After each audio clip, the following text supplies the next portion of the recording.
Era uma noite fria e silenciosa, e a estrada deserta parecia não ter fim.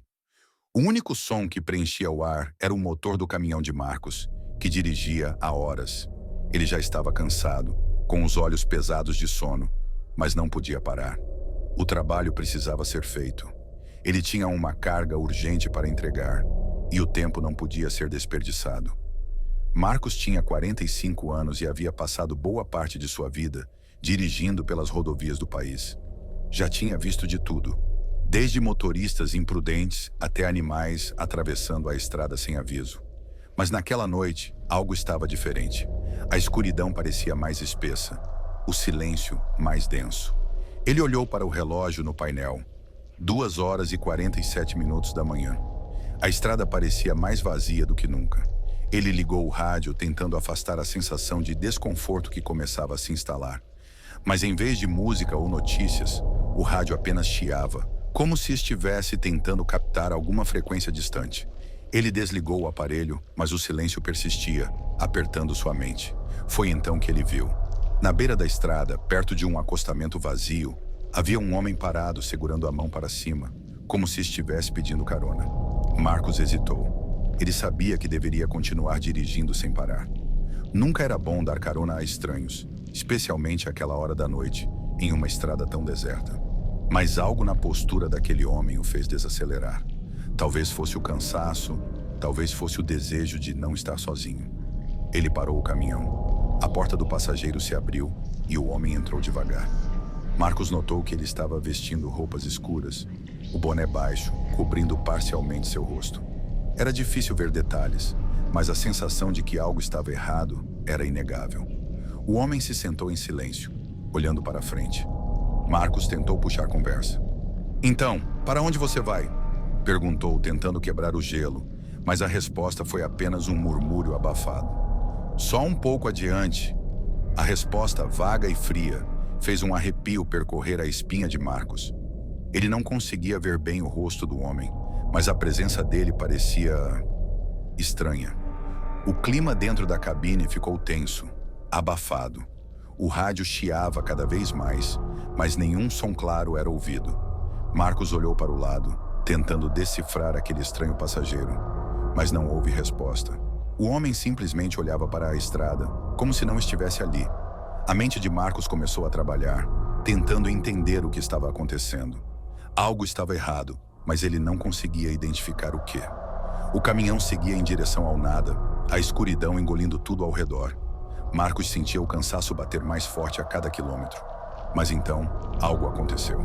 O rádio, que estava desligado, começou a chiado novamente, mais forte dessa vez. Ele tentou sintonizá-lo, mas a estação não estava clara.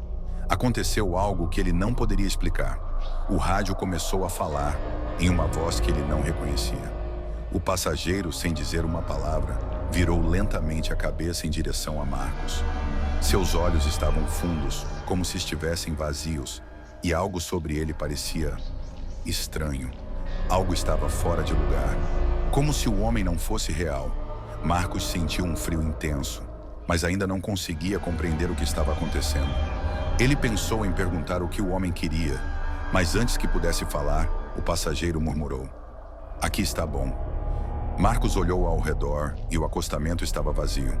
Não havia sinal de posto, cidade ou qualquer outro veículo. Só o nada. O passageiro continuava a olhar para frente, sua presença ainda mais desconcertante.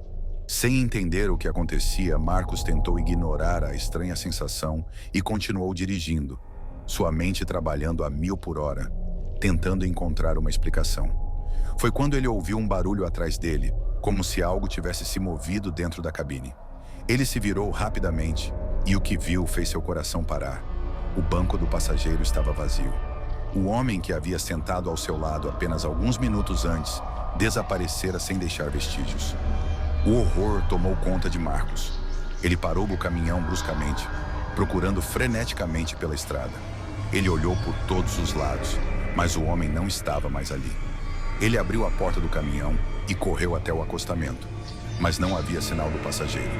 Ele voltou para o caminhão, ofegante, com o corpo todo tremendo. O silêncio parecia se espalhar ainda mais, tornando tudo mais surreal. O que estava acontecendo? Mas então, quando ele olhou de novo para o banco do passageiro, notou algo inexplicável. O banco estava ainda ligeiramente afundado, como se alguém tivesse acabado de se levantar. E na janela, uma marca de mão pálida estava claramente visível. Uma mão que não estava ali antes. Marcos estava em pânico. Não conseguia mais racionalizar o que estava acontecendo. Era como se ele estivesse em um pesadelo que não conseguia acordar.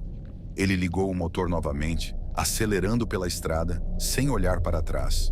Mas o rádio, que ele havia desligado há algum tempo, começou a chiado de novo. Mais forte agora, como se algo quisesse comunicar com ele.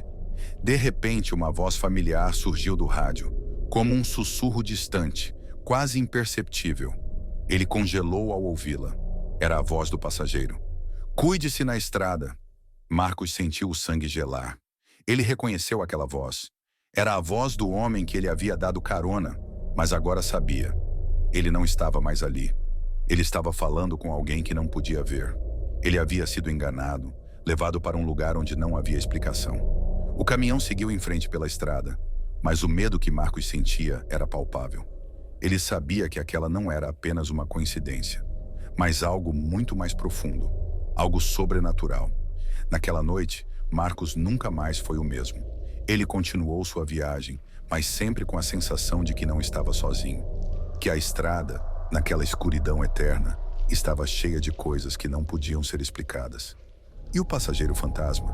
Ele nunca mais apareceu, ou pelo menos Marcos não sabia mais se queria vê-lo novamente. Porque às vezes, algumas almas simplesmente nunca deixam a estrada. Elas apenas esperam a próxima carona.